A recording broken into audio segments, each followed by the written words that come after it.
I'd like to hand over to Carl Edwards now to talk us through some of the regulatory stuff that's come up over the past wee while, and what's coming up with Brexit and some of the implications. So we've got Alasdair and we've also got Sara from STAK. So on you go, Carl.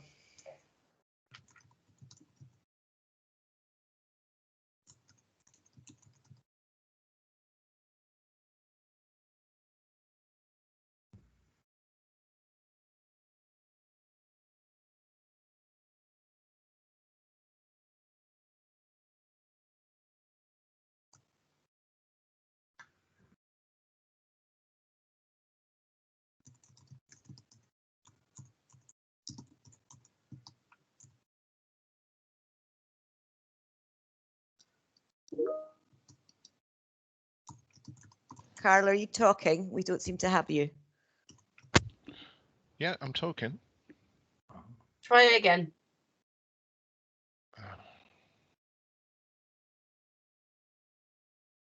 Yeah, how about that? That should work. No. We can hear you now. Oh, right. Okay. Okay, cool. Can you actually see the slide then? Yes.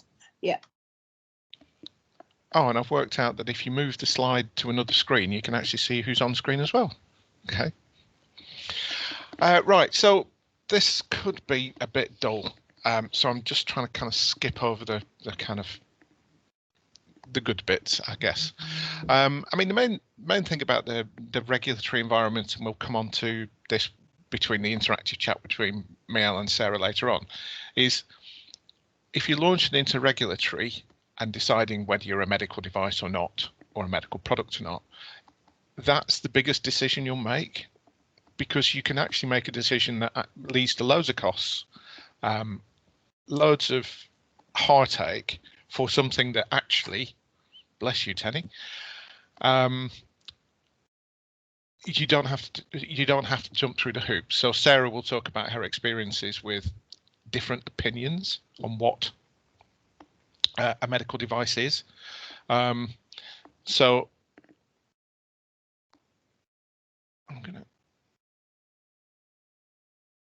talk you through, first of all, finding out what the MHRA thinks of your device. They're really quite helpful. There's a email address, the Innovation Office, but actually there's an online web form. And you can simply write to them and say, I am producing this, or I'm going to produce this. What do you think? And the interesting thing is they will provide advice on medical devices and in vitro diagnostics. So there's new regulations on in vitro diagnostics if people are doing that sort of thing. And I'll use a live example. So an academic at Leicester has got a different way of sampling for respiratory viruses, bacteria, that doesn't require swabs.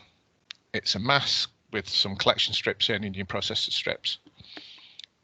We were happily trooping down the road that this is a medical device when I thought I better ask the MHRA. And they came back to me and said, actually, no, it's not a medical device. This will be classified in the same way as a sample collection bottle. Now that lifts a whole world of pain from your shoulders, in the fact that you don't need permission to test it. You simply need to register that you're manufacturing it, which is a new change. So anybody thinking about doing in vitro diagnostics, it used to be you could test it, collect your data, and then tell the MHRA about it. Now you have to tell them that you're about to do it, which is quite onerous compared to the previous system. You have to kind of have various certifications. Again, I think we'll talk about this when we talk about Sara's experience with her device, about what you need to put on the portal and how you put it on and how you register it. So the portal is interactive, so you can tell it what devices, what you're going to be registering, and it will then guide itself through the process. Now, the portal is a work in progress, as Sara's experiences later on will testify. It's an alpha test, not even a beta test, so some things just don't work. Or don't seem to, because I was going to be walking you through the registration I put in for Mike's mask as an in vitro diagnostic device, and the portal has lost all the details I put in, which isn't brilliant. However, I'm just going to show you some bits and pieces on this. So you've asked, let's assume you've asked the MHRA what they think of it, and they said yes, it's a medical device. You can register on this portal and log in.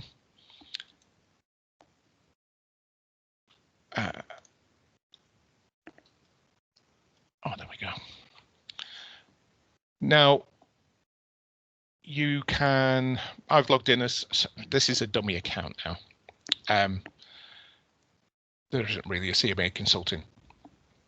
But you log in as yourself, you represent this organisation, that's your organisation. You can then kind of say, I'm representing a particular person. It is not intuitive. That you don't see anything here. If you go into applications, which is the obvious thing, it doesn't show you any of your applications. You actually have to go into yourself. And then you can add your devices and manage your devices. I'm waving my hands. Can anybody see me waving my hands? Yes. Yes. Oh, good. See, I can't see anybody else. This is the point at which I was going to walk you through the process I did with Mike's mask strips, where you can say your devices, you can tell it, ask it, tell it, you know, I want it to be an in vitro diagnostic device, I want it to be a class 1, and it will walk you through the stages of what documents you need to submit, and you can save and go back. If you find out you actually need somebody to do some testing for you or prove sterility, you can then go back and put that certification in. It's actually quite, it's on one level it's much easier than before, in the fact that you simply put, for a class 1 device, you simply put your declaration of conformity in there. So for Sarah's device, and she'll talk about it later, it was simply a matter of working out whether you had all the evidence you needed to prove your device was safe, and that you could track it. And then you make a declaration of conformity. And that's it. The MHRA can then check in on that. If it's a class 1 device, they you know, you don't really wait for them to tell you anything. But the key thing is to make sure is what you're doing a medical device. I've got another project going at the moment, which is actually a communication set for use with PPE. So when doctors are wearing the kind of full masks and filters and hoods and stuff, and actually that's not covered as a medical device because it doesn't have a medical effect. MHRA said we're not interested in it, and actually it's a whole set of different regulations and different CE marks. I guess the take home from my kind of point of view is you have to think through what is the purpose of what you're doing. So, you know, is your mask a PPE, or is it simply something that people wear that reduces risk of infection? So are you making claims like FFP3 and stuff like that, which kind of homemade masks are not PPE, but a lot of masks you can purchase are not officially PPE, but they are protective. I mean, I guess this is the point at which to bring Al in, because Al's got kind of more direct experience of what happens after Brexit, in the fact that the CE mark that you can apply now won't be valid in the UK in a few months' time, and you're going to have to apply for a UK equivalent. Al, hello. Hello. Yep. Cool. Can you see me? Hi guys. Right. So I'm going to stop sharing my screen so you can. Yeah, and I'll put mine up. Cheers. So my name's Alasdair Gow. I'm the MediLink Midlands. I'll hopefully explain what we are in a second. We're basically a business networking area group for the life science industry across the Midlands. We're part of a national chain of MediLinks, but we've just recently merged East Midlands with the West Midlands so we can do more for the Midlands region. Can you see the slides okay, Carl? Your slides aren't up, Al. Oh, damn. Sorry, guys. You got them up now? It'll take a few seconds. Is that working? Nope. How come it worked earlier? Go back in and try again. And share up, put it back up. We'll try again. Share content. You got them? Hey, there you go. Yeah. Okay, so I'll try this with the bigger presentation. Yep, so we try and represent the entire area. We've got 232 members across the region. One in four of them is an industry service provider, and half of the members are medical technology businesses. This is the main thing in the Midlands now.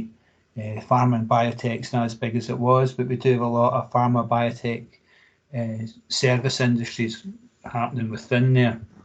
So lo and behold, this year came along and we were asked to talk about Brexit impact.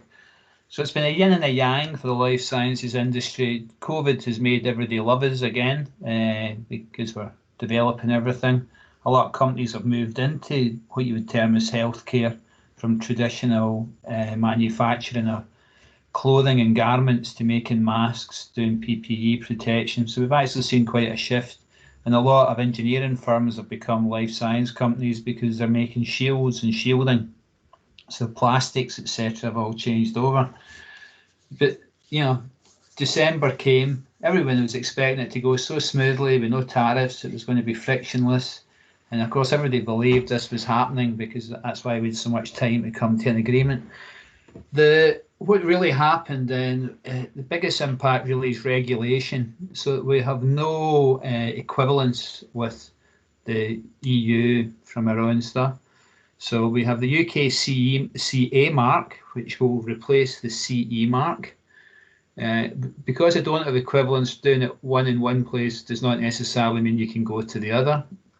For those of you who have a CE mark for selling, I think you have till June or July to apply for your CA mark to continue within the UK. You have till the 23rd for a lot of stuff, to 2023 for a lot of things to carry through. But I advise you actually speak to a regulatory expert in that at the moment because there's grey areas in some parts. So some companies could, foresaw some of this, others didn't. It depends on your size. However, basically now you have to submit twice. So if you're going to submit anything this year, you want to start in the UK, do the CA mark. If you want to do it in Europe, do the CE mark. If you want to do it in both, do both.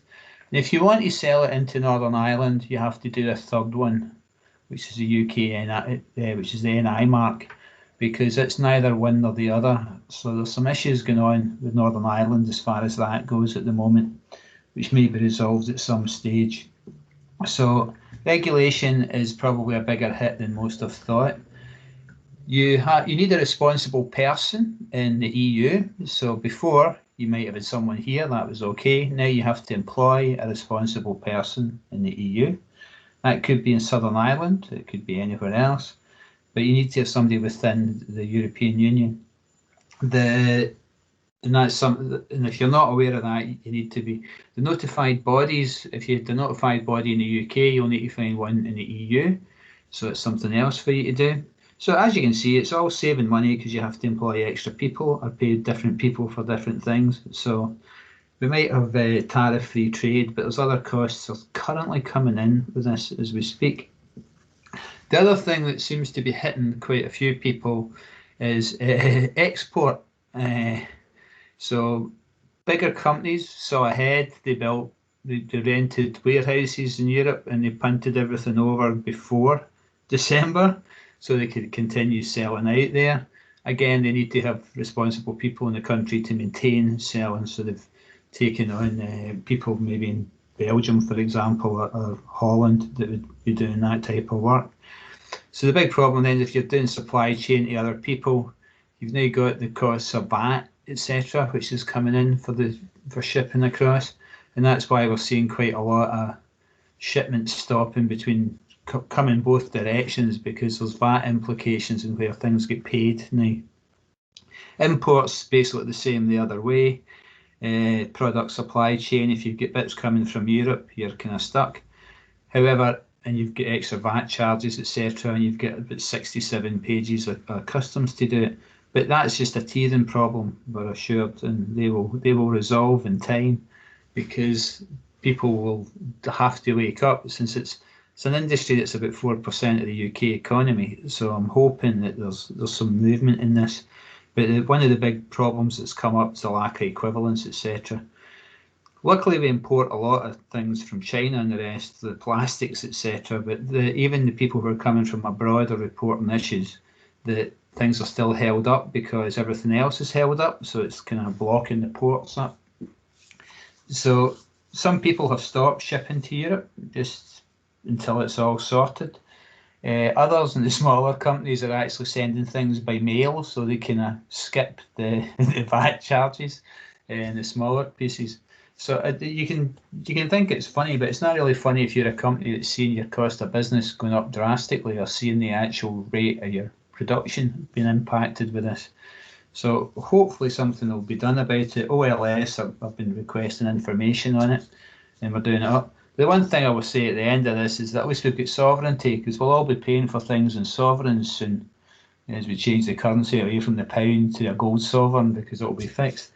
But we do have the right. If you're someone who just wants to sell in the UK, we will have a defined standard that you can actually do a UK business quite easily. And things might change for access to America and other markets following this, which make up for some of the issues. So some people are very positive, others are feeling it rough, but most people think they'll weather the storm and come out the other side. So that's for the companies that have fed back to us in this are sitting at the moment. If you go through us, if anybody's associated with MediLinks, we're here to network. We're associated with the Department of International Trade, the East and West Midlands Academic Health Science Networks, if you want to evaluate your things in the actual NHS setting. We work closely with CHEETA for the Centre for Healthcare Equipment and Technology Adoption to help you get your things ready for the NHS. We've got the Medical Technologies Innovation Facility over at NTU. We work with all the Midlands universities and the National MediLink UK network. And then the other members. So if you've got any questions, you want access, you're looking for people to collaborate with, feel free to get in touch. We do have some funds similar to the LLSA, but Brexit's another hiccup in the path, but hopefully the COVID opportunities will make up for the finances in the industry. And at that, Carol, I will pass over to you to talk to a really successful young company who's kicking off now. Indeed. Sarah, where are you?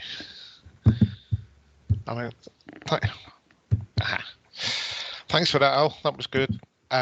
Yeah, the impact of Brexit on how we go about things and how we divvy jobs up and where we can do things legally, it's still all up in the air. You never know, they might turn around and say, yes, we'll accept equivalence. But Sarah and I, well, Sarah did the hard slog. I helped Sarah out, hopefully, by guiding her through the portal. It's the kind of journey we made together. But I'll leave Sarah to talk about her company and her product, which is a really, really neat little device. Anyway, go on, Sarah. Hi, everyone. Can you see my... You're really, really quiet, Sarah. Can you hear me better now? Tiny bit. Can you see my slides? Yes. Can you hear me a bit better now? Yeah, that's cool. Great.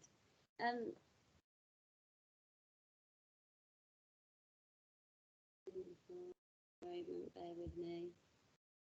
Great. Okay, so hi everyone. I'm Sara Aspinall. I'm a physiotherapist and I'm also the director of STAK Orthopaedics. And yeah, it's all thanks to Leicester Life Sciences Accelerator that I managed to mark my new device, which is the STAK tool. I've got it here with me today. I can't actually see my camera, but Can you see the device? Yeah, we can. Great. This is a class 1 medical stretching device, and just to give you a little bit of background, I actually designed it with a patient of mine, and he had a terrible fracture to his knee after falling off a ladder, and he had severe scar tissue in his knee. So together we designed the STAK tool, and after only using it for 9 weeks, his range of movement increased from just 45 degrees to 90 degrees. And that meant that he didn't have to have a manipulation under anaesthetic, which is where they literally just tear the muscle fibres, and obviously that causes a lot of trauma and pain. So this set me about to try and get a clinical trial underway. So after a lot of hard work, I managed to get the University Hospitals of Leicester NHS Trust to sponsor a trial, and we had 2 groups. And the intervention group used the STAK tool for 8 weeks, and they increased their range of movement by 30 degrees. And the standard physiotherapy group only increased their range of movement by 8 degrees. So we know the STAK tool works, but we now need to try and get it out there so patients can use it. And one of the big challenges was trying to get it CE marked. So I stepped out into the big world of CE marking. And it was quite challenging. I first of all started off by attending the Enterprise Europe network event, and it was called Getting Your CE Mark Right, and it was really helpful, giving me sort of a broad sort of learning about what CE marking was and what it involved. But it wasn't specialist to life sciences, and so there wasn't that much detail that was relating directly to my situation. I got some help from UHL, gave me a few templates, and Nottingham, a company in Nottingham, gave me sort of a contents page, so I knew what I needed to include on my technical file. And I also learned that I needed to do a clinical evaluation, or have a document which was documenting the clinical evaluations that we'd undertaken. But I had no idea how I was actually going to register and get this self-certification. Everyone said, oh, it's easy, you just self-certify. But I've looked on the internet for hours and hours, and I just couldn't find out how to do it. So luckily I got put in touch with Leicester Life Sciences Accelerator. So one thing just to emphasise is, like Carl said earlier on, is just working out what class your device is, if it is in fact a medical device in the first place. In my situation, I just needed to look carefully at whether it had a measuring function, because you can see it has numbers on it, but these numbers don't actually relate to a real range of movement. They are there to give the patient feedback as to how they're progressing. So it's more like a motivation tool. And that's important because if it is a measuring function, you have to get a notifiable body involved, and obviously that becomes expensive. So yeah, just talking about a little bit of the struggles I had, because it really did take me months to get the CE mark, and probably maybe a year, because I was doing it alongside obviously the clinical trial, but it was so difficult to find out how to do it. I mean, I resorted in the end to going onto LinkedIn and trying to find people with that knowledge. But the problem is, people were very willing to take your money, and companies, they charge you big fees to try and help you to get there. But if you've not got the specialist help and someone that you can trust to guide you through the process, and it makes it very difficult. And obviously the MHRA website and their portal, as Carl mentioned, is really difficult. And when you phone them up, they're such a big organisation, you can never get through to the right person that can actually help you. So you don't get an awful lot of help from my experience anyway, was that I found that really challenging, and people couldn't really help me with any technical issues. So yeah, very relieved that the Leicester Life Sciences Accelerator was there. to help me. It was a big relief. I probably still wouldn't have got it CE marked if it wasn't for them.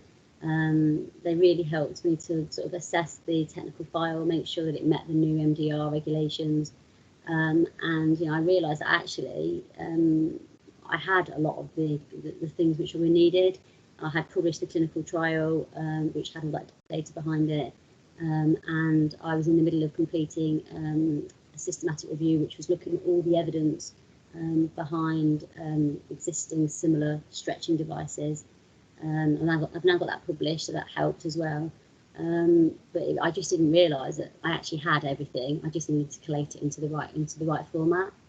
And then the big thing was the registration with the MHRA as a manufacturer. I've been told I had to pay £100. Someone had said that, who I'd met, I'd heard that was something I needed to do, but I couldn't actually find the portal or the way to register. It was sort of hidden. Thanks to Carl, we navigated through the forms, and you need to make sure, because it self-populates depending on what answers you put in. So if you put something incorrectly, your whole form could be wrong. I'm really grateful for Carl's specialist help. He also helped me with creating a template for self-certification, so I knew what to put on there, and then sort of manufacturing standard requirements that I would need to make sure we had in place, and then down to like the labelling and then thinking about what labels you're going to put on your packaging. So thanks so much for the practical solutions, Carl, and all the team, and your goodwill and patience with the process, because it did take some time. No, I mean, it is interesting that, you can be in possession of all the information you need, and it's still not obvious of how you go ahead. I mean, the portal is unhelpful at best.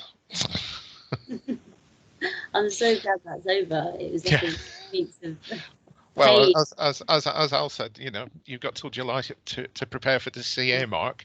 Yeah. So I guess we'll be talking. Yeah.